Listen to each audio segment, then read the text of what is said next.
quer cumprir os votos comigo, oferece a Deus sacrifício de ações de graça. E o que seria essa ação de graça? Primeiro é a gente reconhecer isso, que a graça de fato, ela é um favor imerecido. Na verdade, além da graça ser um favor que a gente não merece, na verdade a gente nem quer. A gente precisa da graça do Senhor, mas se você for muito honesto com seus mais íntimos sentimentos, é o que Jesus falou para Pedro. Sabe essa expressãozinha tão bobinha que você falou assim, tu és o Cristo, Filho do Deus vivo? Até essa expressão boba que você está achando que foi fruto do óbvio, não foi, Pedro. Não foi, e eu tenho essa nação inteira para te provar, porque você disse que eu sou o Cristo, Filho do Deus vivo. E carne e sangue não faz você falar isso não. É o Pai que está no céu que te revelou isso. E para te provar isso, um povo inteiro não me conseguiu ver como Cristo, Filho do Deus vivo. Morri como malfeitor, porque não é do ser humano salmodiar ao Senhor, render graças ao Senhor e reconhecê-lo como Filho de Deus. E aí Jesus fala, todo aquele que o Pai me dá, vem a mim. Porque até para ir a Jesus é o Pai quem concede, é quem abre a sua cabeça. E esse é um abrir que tem uma data para acontecer. Olha, reconheço Jesus como Filho de Deus, mas essa afirmação por si só não adianta. No dia a dia você vai ser confrontado com esse favor imerecido. No dia a dia você vai ser obrigado a se perguntar, meu Deus, por que eu fui alcançado por esse favor merecido e eu nem gosto tanto disso? Ah, como é que você percebe que você não gosta tanto disso? É quando você começa a fazer dois movimentos. Ou você tem raiva de tudo aquilo que essa graça te trouxe. Você não gosta de reunir com as pessoas, Deus coloca no seu caminho. Né? Ou então você começa a se esconder nos mecanismos daquilo que Deus te concedeu. Por isso que a gente precisa ter muita humildade, que é um outro aspecto dessa ação de graça, né?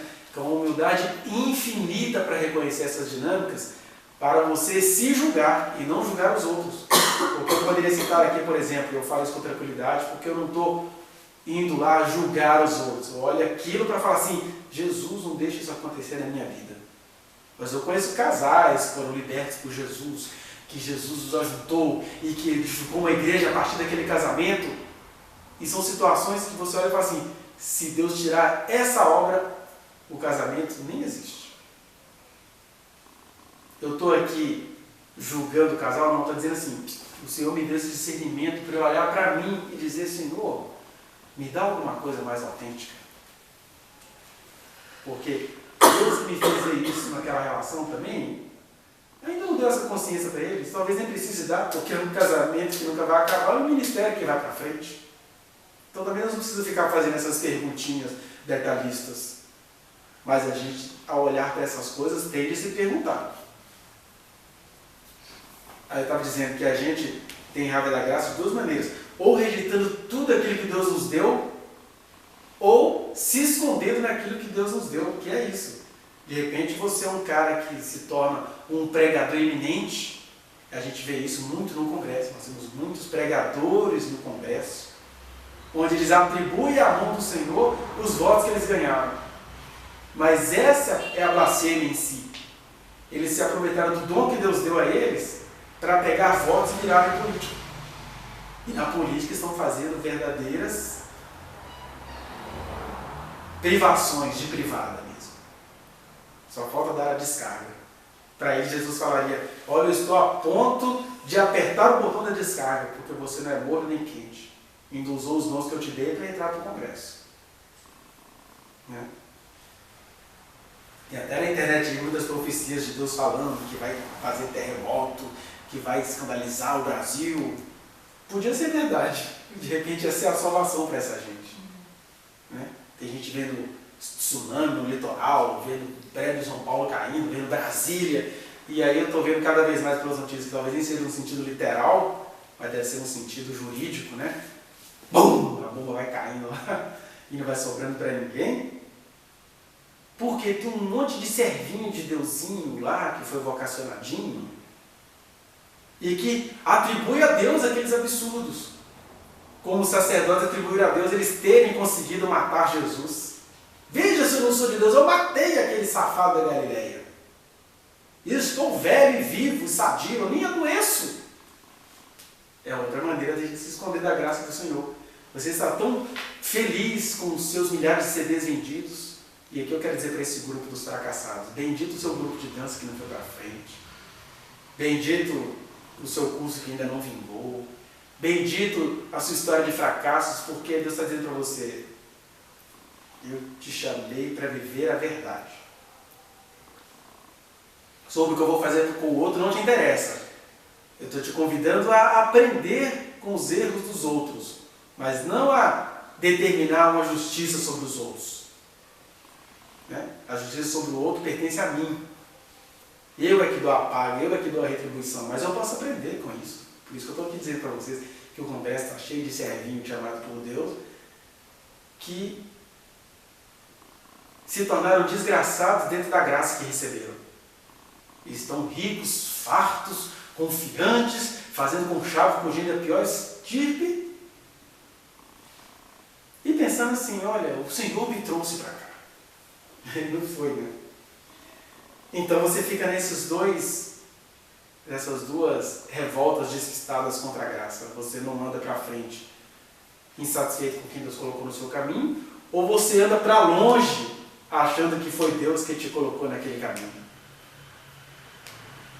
Então, você oferecer o sacrifício de ações de graça, ou seja, uma ação de graça, é você entender que é uma ação que reconhece esse favor que foi merecido. Você não merece, você nem estava interessado.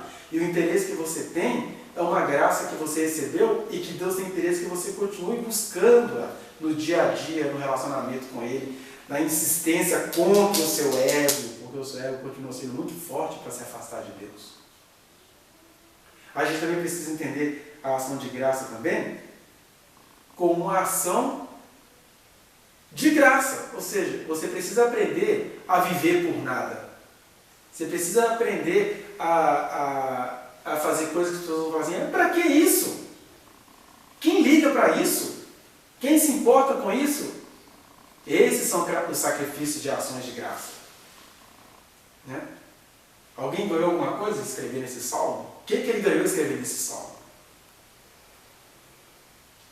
Então, o sacrifício de ação de graça é você aprender a trabalhar por nada, quando Deus é o foco da sua vida.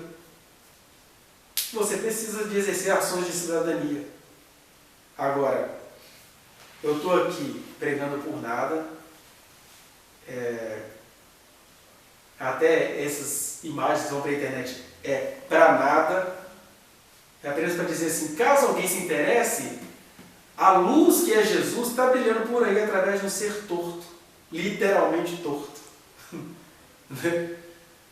Porque a gente precisa aprender a produzir de graça porque a gente faz isso. Olha no dia a dia das pessoas e vê quem é que realizou os sonhos de graça. Alguém que veio do sofrimento e faz uma música muito esquisitinha, aí virou Carol Conká. Do sofrimento dela brotou a Carol Conká. Mas também do desleixo do outro brotou o Whindersson. Tá vendo? O cara trabalhou para nada, ele até ri, diz: o que você não faz nada da vida, não? Tô aí. Ou do outro que era engraçadinho, brotou o Fábio Rabin. Sonoridade até estranha, não? Fábio Rabin. Aquele que era do Pânico, agora fazendo piadas sobre qualquer coisa, cheio de fã por aí. Então, às vezes chega até naquele enigma de Sansão, né? Do comedor sai comida e do forte sai doçura. Né? O leão morreu, as abelhas pousaram sobre ele e produziu comida. E o pior, ele era valentão do Leão, saiu doçura. Se é assim na natureza, por que a gente sofre de prisão de ventre espiritual? Para não deixar fluir essa graça que nos alcançou. Então olha só, ações de graça é você reconhecer que o que você recebeu foi um favor imerecido. É você saber assim: eu não tenho condições para isso, mas o Senhor me agraciou. E não é para me colocar sobre os outros, é para eu fazer isso com a segunda coisa que eu falei, de graça. Eu não tenho que pensar em lucro no que eu estou fazendo.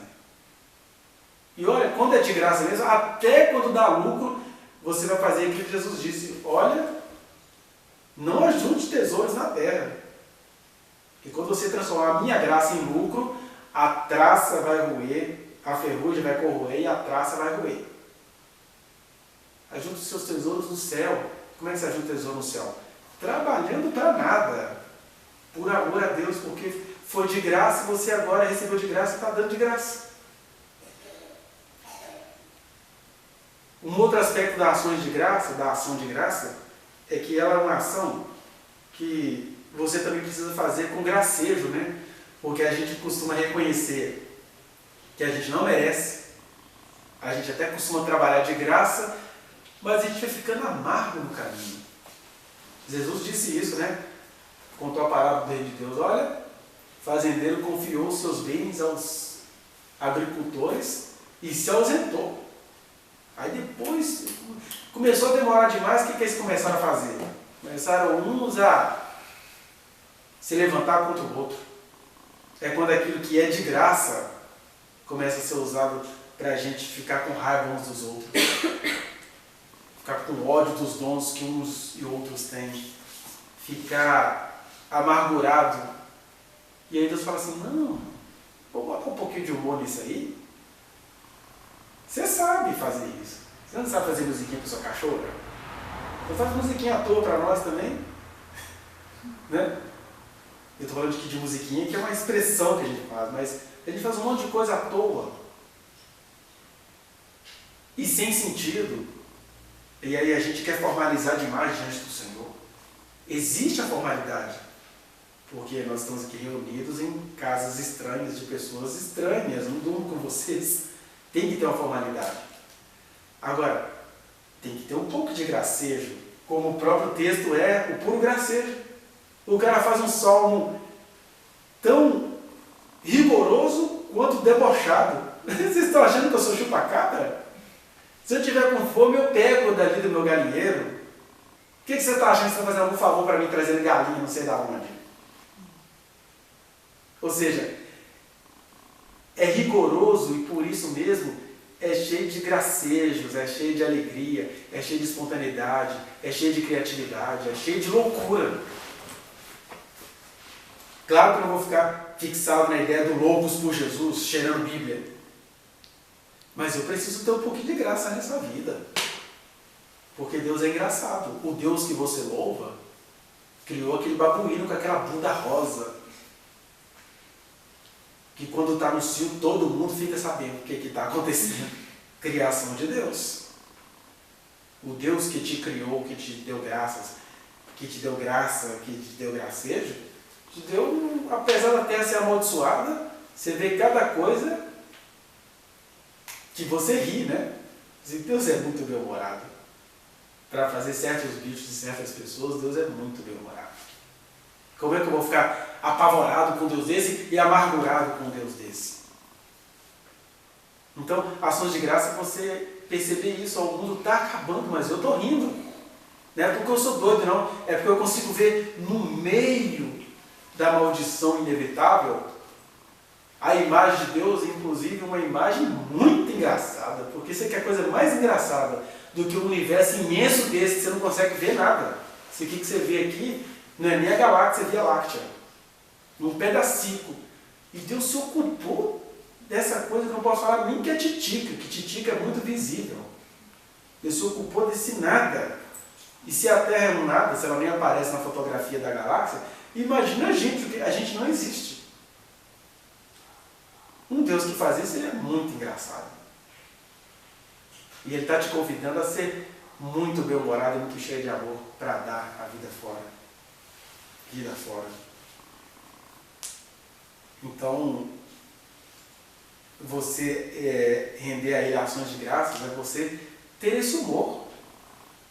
Esse humor que você consegue rir nas piores situações, porque é esse humor que vai fazer você não se entregar à coisa real e horrível que está acontecendo na sua frente. Você consegue encontrar a vida até mesmo no meio de uma situação opressora, como um campo de concentração.